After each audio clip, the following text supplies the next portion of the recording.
लाहौर के एक पुराने मोहल्ले में हाजी नसीर रहता था।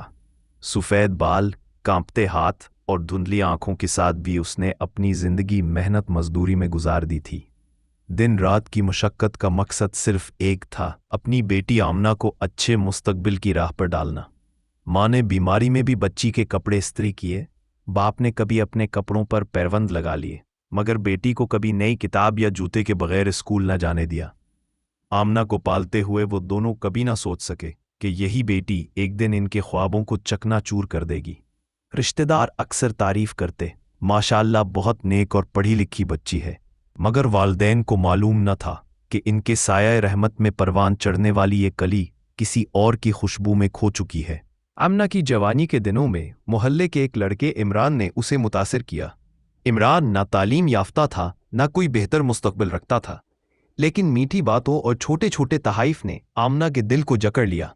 वो अपने वालदैन की नसीहतों को सुनकर खामोश हो जाती, मगर अंदर ही अंदर बगावत की दीवार खड़ी हो रही थी। जब वालदा ने कहा, बेटी ये लड़का तेरे काबिल नहीं, तो आमना ने पहली बार सख्त लहजे में जवाब दिया। हाजी नसीर के दिल पर खंजर सा लगा, मगर उसने सब्र किया, सोचा वक्त के साथ बेटी सुधर जाएगी। वालदैन की मोहब्बत हमेशा अंधा एतमाद रखती है, लेकिन उसी अंधे एतमाद ने उनकी कमर तोड़नी थी। एक शाम जब घर के सब अफराद मोहल्ले की शादी में गए हुए थे, आमना ने घर छोड़ दिया। कमरे में एक पर्ची रखी थी, मैं इमरान के साथ जा रही हूँ, बराहे करम मुझे तलाश ना करें। ये चंद अल्फाज हाजी नसीर और उसकी बीवी को उम्र भर के जख्म दे गए।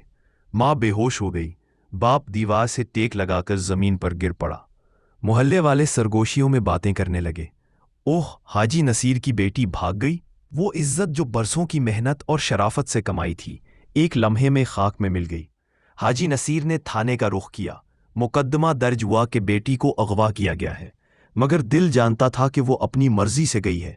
कुछ हफ्तों बाद केस अदालत में पहुंचा। कमराए अदालत लोगों से भरा हुआ था। वकील, पुलिस वाले, आम शहरी सब तमाशा देखने को मौजूद थे। जब जज ने बेटी को पेश करने का हुक्म दिया तो आमना सर झुकाए कमराए अदालत में दाखिल हुई। बाप के आंसुओं से भीगे हाथ कांप रहे थे।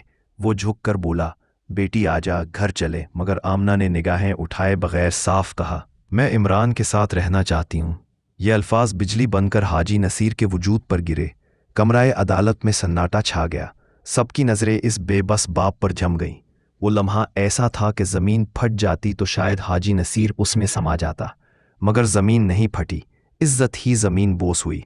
माँ ने चीख कर कहा, बेटी हमने तुझे हर मर्जी पूरी करके पाला, क्या हमसे एक मुलाकात भी नहीं चाहती? आमना ने सर्द लहजे में जवाब दिया, नहीं, मुझे उनसे मिलना नहीं है। यह अल्फाज माँ के सीने में खंजर की तरह उतरे। वो बेटी जिसको निवाला निवाला खिलाकर परवान चढ़ाया था, आज सबके सामने अपनी माँ को धत्कार रही थी।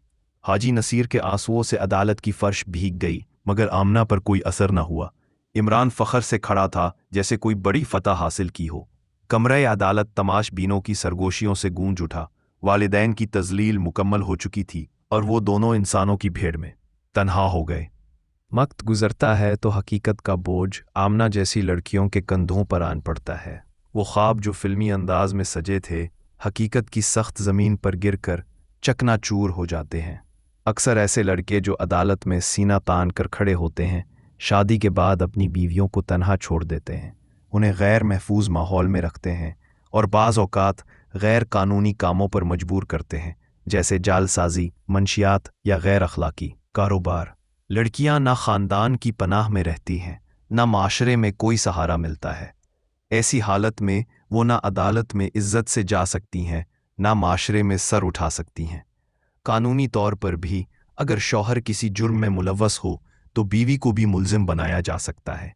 ये वो वक्त होता है जब देर से सीखा गया सबक सब कुछ छीन लेता है। अगर बच्ची को घर में कोई मसला हो तो सबसे पहला कदम अपने वालदैन या करीबी रिश्तेदारों के साथ बातचीत और सुलह सफाई होना चाहिए, ना कि घर छोड़कर भाग जाना। ज़्यादती के खिलाफ कानूनी तहफ़्फ़ुज़। अगर शौहर गैर कानूनी सरगर्मियों में मुलव्वस करे तो लड़की ताज़ीरात पाकिस्तान के तहत शिकायत दर्ज कर सकती है और अदालत से तहफ़्फ़ुज़ का हुक्म, प्रोटेक्शन ऑर्डर हासिल कर सकती है। अगर शौहर जबर और जुल्म करे तो फैमिली कोर्ट जा सकती है ताकि लड़की अपनी इज्जत, आज़ादी और मुस्तकबिल महफूज बना सके। वालदैन की बात मानने में ना सिर्फ खैर व भलाई है बल्कि यही असल तहफ़्फ़ुज़ है। वालदैन ना सिर्फ बेलोस मोहब्बत करते हैं बल्कि कानूनी, समाजी और अमली ख़तरात को भी ज़्यादा बेहतर समझते हैं। अगर मोहब्बत की शादी पर इसरार भी हो तो पहले किसी मोतबर वकील से कानूनी मशवरा ज़रूर लेना चाहिए ताकि बाद में बड़े नुकसान से बचा जा सके। ये वाज़ेह पैगाम है कि वालदैन की खिदमत और इताअत ना सिर्फ दीनी और अखलाकी फ़रीज़ा है बल्कि एक लड़की के अपने मुस्तकबिल की सबसे बड़ी ज़मानत और हिफाजत भी है। बराह करम इस वीडियो को लाइक करें, सब्सक्राइब करें और दूसरों के साथ शेयर करें ताकि ये पैगाम ज़्यादा से ज़्यादा लोगों तक पहुंच सके।